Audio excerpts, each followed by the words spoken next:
अब हम लोग देखते हैं, ये हमारा दूसरा लेक्चर है संसाधन का, संसाधन एवं विकास का है, भूगोल का, जिसमें कि दूसरा था हमारा, हम लोगों ने देख लिया था कौन सा, उत्पत्ति के आधार पर संसाधन के दो प्रकार होते हैं, जैव संसाधन और अजैव संसाधन, जिसके बारे में हम लोगों ने जाना। ठीक है, अब देखते हैं समाप्यता के आधार पर, यानी कि जो समाप्त हो जाए या फिर जो संसाधन समाप्त न हो। ठीक है, तो अब पहला आता है समाप्यता के आधार पर नवीकरणीय संसाधन और दूसरा है अनवीकरणीय संसाधन। ठीक है, तो यहां पर देखते हैं नवीकरणीय संसाधन ऐसे संसाधन जिन्हें भौतिक, रासायनिक, यांत्रिक प्रक्रियाओं द्वारा क्या किया जाए। नवीकरणीय संसाधन वे संसाधन जिन्हें भौतिक, रासायनिक, यांत्रिक प्रक्रियाओं द्वारा पुनः उत्पन्न किया जा सकता है, इसको क्या कहते हैं, नवीकरणीय संसाधन कहलाता है। सीधी सी बात समझो कि ऐसा संसाधन जिसका हम लोग पुनः उत्पादन कर सके, फिर से बना सके, उसको क्या बोलते हैं, नवीकरणीय संसाधन। ऐसे संसाधन जिसका हम लोग पुनः निर्माण कर सकते हैं। अब बोलोगे कैसे, कौन सा उदाहरण दीजिए, तो सौर ऊर्जा है ना, सौर एवं पवन ऊर्जा। सौर ऊर्जा कैसे, सोलर प्लेट लगाते हैं, बैटरी बार बार चार्ज कर सकते हैं, तो वो कभी समाप्त नहीं होगा, तो सौर ऊर्जा। पवन ऊर्जा से भी वही सी होता है, डायनेमो, फैन लगाते हैं, पवन चक्की, बहुत बड़ा फैन, वो घूमता है, उसके साथ डायनेमो लगाते हैं, डायनेमो से फिर क्या होता है, बिजली उत्पन्न होता है ना, इस तरह से। और जल का भी, जल देखो, जल पुनः उत्पादन कर सकते हैं कि नहीं, हाँ कर सकते हैं। जल को यदि हम लोग गड्ढा में जमा करके रखें, पोखर में, वह क्या होगा, मिट्टी के द्वारा अवशोषित करके जमीन के नीचे चला जाएगा, फिर से हम उसको क्या कर सकते हैं, वहां से पानी निकाल सकते हैं। तो ये चीजें। वन एवं वन्य जीव, देखो वन जंगल, जंगल को बार बार लगा सकते हैं, पौधा लगाएंगे तो फिर बड़ा होगा, फिर फसल काट लेते हैं, फिर लगाते हैं, तो ये क्या होता है, बार बार हम लोग उत्पादन कर लेते हैं। तो यही चीज का क्या कहलाता है, नवीकरणीय संसाधन कहलाता है। एक वन्य जीवन, जानवर है, गाय भैंस पालते हैं, क्या होता है, उसका बच्चा होता है, फिर उसका बच्चा होता है, सारे चीज ये सब क्या कहलाएंगे, नवीकरणीय संसाधन है ना। मानव भी क्या है, नवीकरणीय संसाधन है, यह भी एक तरह का जीव हुआ मानव, है ना, ये चीज। और नवीकरणीय संसाधन ऐसा संसाधन जिसका हम लोग एक बार प्रयोग कर ले तो दोबारा हम लोग प्रयोग नहीं कर सकते, है ना, खत्म हो जाएगा, इसलिए नहीं कर पाएंगे। इन संसाधनों से बनने में लाखों वर्ष लग जाते हैं। कुल मिलाकर के देखो, अनवीकरणीय संसाधन क्या हो गया, ऐसा संसाधन जिसका हम लोग यदि एक बार उपयोग कर ले तो दोबारा उपयोग नहीं कर पाएंगे, क्योंकि वह समाप्त हो जाएगा, है ना। अब समाप्त हो जाएगा तो फिर बनता तो होगा, कहीं ना कहीं से तो बना होगा वो संसाधन। हाँ भाई, बनता तो जरूर है, लेकिन उसको बनने में कितने साल लगते हैं, लाखों करोड़ों वर्ष लग जाते हैं, है ना। तब तक में तो आदमी का मृत्यु हो जाएगा, हम लोग तो उपयोग नहीं कर पाएंगे, है ना। हम लोग का उम्र ऐसे 60-70 साल है। तो ये चीजें, उदाहरण के लिए देख लो, तेल, कोयला, तेल में पेट्रोल, डीजल, ये सारे केरोसिन, इन लोगों को बनने में क्या लगता है, बहुत समय लगता है, इसलिए इन संसाधन को क्या बोलते हैं, अनवीकरणीय संसाधन। स्वामित्व के आधार पर, स्वामित्व मतलब क्या होता है, जिस पर मेरा हक हो, तो स्वामित्व के आधार पर संसाधनों को हम लोग अलग अलग प्रकार में बांटे हैं, जिसमें कि पहला है व्यक्तिगत संसाधन। जैसे कि ऐसा संसाधन जिस पर हमारा एक व्यक्ति का अधिकार, उसको क्या कहते हैं, व्यक्तिगत संसाधन। किसी खास व्यक्ति का अधिकार हो तो उसको बोलेंगे हम लोग व्यक्तिगत संसाधन। जैसे मोबाइल हो गया, किसी खास व्यक्ति का होता है। जमीन जगह हो गया, हम लोग जिनका घर है तो किसी न किसी व्यक्ति के नाम पर होता है, तो उसके लिए वह क्या हो गया, व्यक्तिगत संसाधन हो गया ना। घर है, घर खरीदते हैं तो वो मेरा क्या हो गया, व्यक्तिगत संसाधन हो गया। कोई अपने नाक के लिए खरीदता है तो वो भी उसका क्या हो गया, व्यक्तिगत संसाधन हो गया। तो ये सारी चीजें, जिसका मालिक क्या होता है, एक निजी व्यक्ति होता है। सामुदायिक स्वामित्व वाले संसाधन, ये अभी हम लोग बताए थे इंट्रोडक्शन में। सामुदायिक संसाधन किसको बोलते हैं, तो ऐसा जगह, ऐसा चीज जिसका उपयोग सब लोग कर पाए। जैसे कि देख लो, हाई स्कूल का फील्ड है, वहां पर सभी लोग जा सकते हैं, तो वो क्या हो गया, सार्वजनिक संसाधन हो गया, है ना। और देख लो, स्कूल हो गया, मैदान हो गया, पिकनिक वाला स्थल हो गया, टूर पे जाती है घूमने के लिए, स्कूल के द्वारा जाते हैं घूमने के लिए, भ्रमण करने के लिए, तो वहां पर तो सब स्कूल का बच्चा जाता होगा, है ना, बहुत सारे स्कूल के बच्चे होंगे या नहीं होंगे, तो वो क्या हो गया, सार्वजनिक संसाधन। तो ये चीजें। राष्ट्रीय संसाधन क्या होता है, देश में पाए जाने वाले सारे संसाधन क्या कहलाएंगे, राष्ट्रीय संसाधन कहलाएंगे। तो देश में जितना भी संसाधन है, तो ये सब कॉपी किताब है, बुक है, हमारा घर है, कुछ भी है, वो क्या कहलाएगा, राष्ट्रीय संसाधन।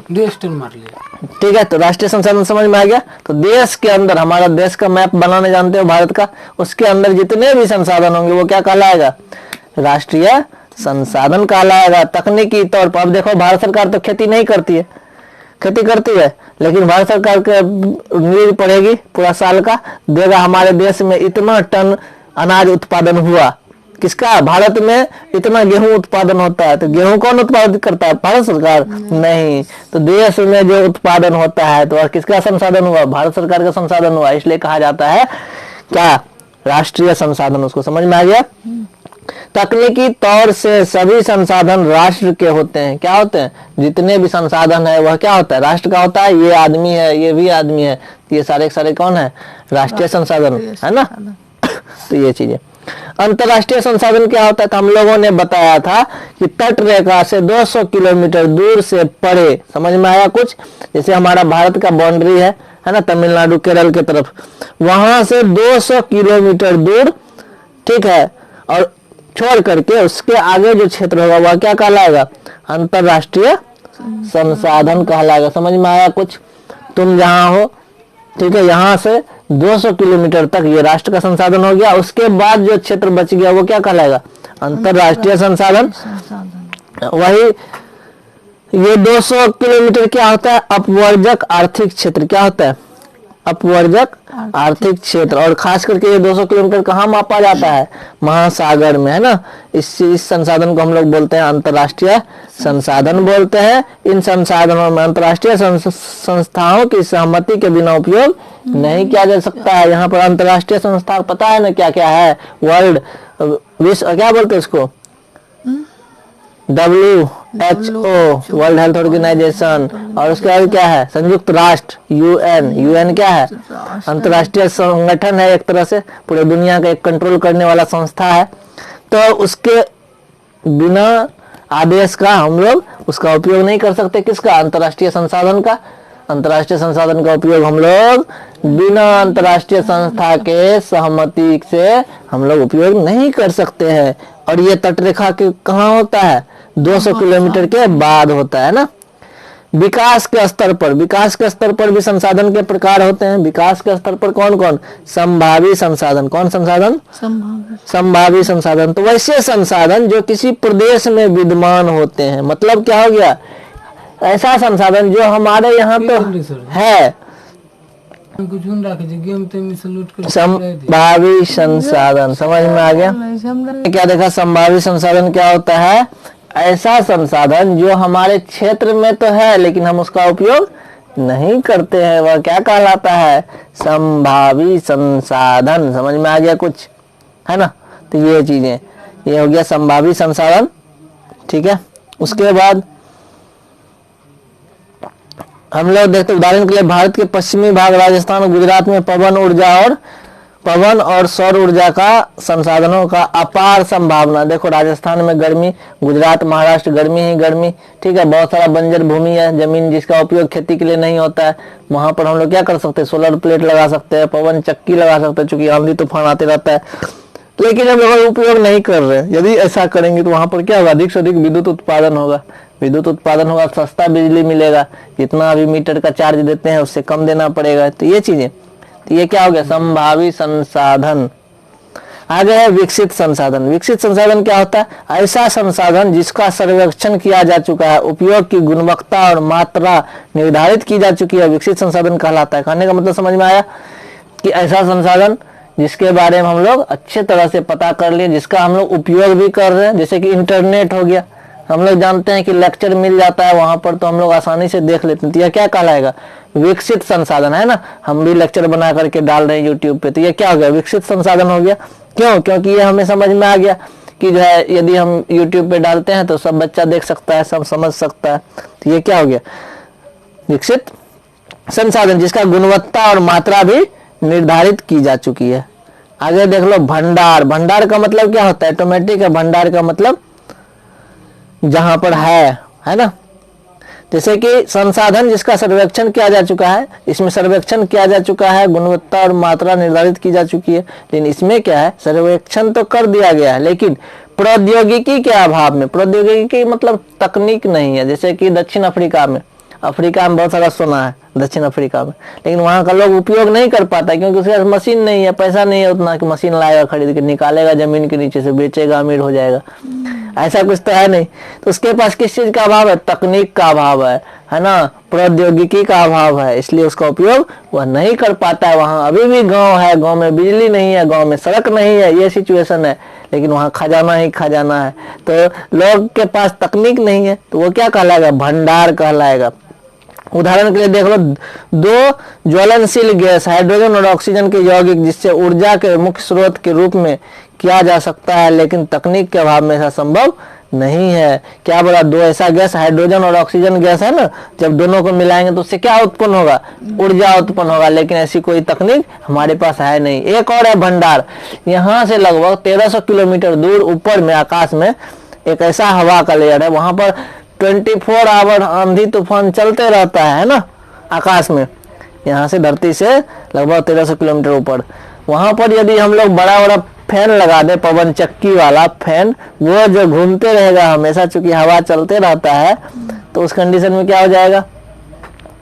उस कंडीशन में ये होगा कि ज्यादा से ज्यादा बिजली उत्पादन होगा, इतना बिजली उत्पादन होगा कि पृथ्वी पर बिजली का उपयोग भी नहीं कर पाएंगे उतना, क्योंकि आंधी तूफान बहुत स्पीड में चलता है वहां पर।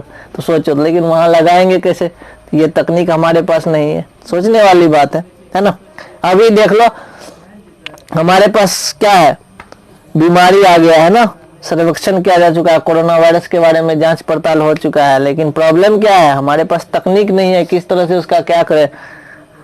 तो ये चीजें, तकनीक समझ में आ गया ना, जानते हैं ऐसा करेंगे तो ये हो जाएगा, लेकिन उसके लिए हमारे पास कोई तकनीक नहीं है, कोई औजार नहीं है, कोई मशीन नहीं है। संचित कोष की बात करते हैं। संचित कोष का मतलब क्या हो गया? संसाधन का ऐसा हिस्सा जिसका क्या हो? भंडार का ही हिस्सा है, यानी भंडार के ही भाग को क्या बोलते हैं? संचित कोष बोलते हैं। किसके भाग को?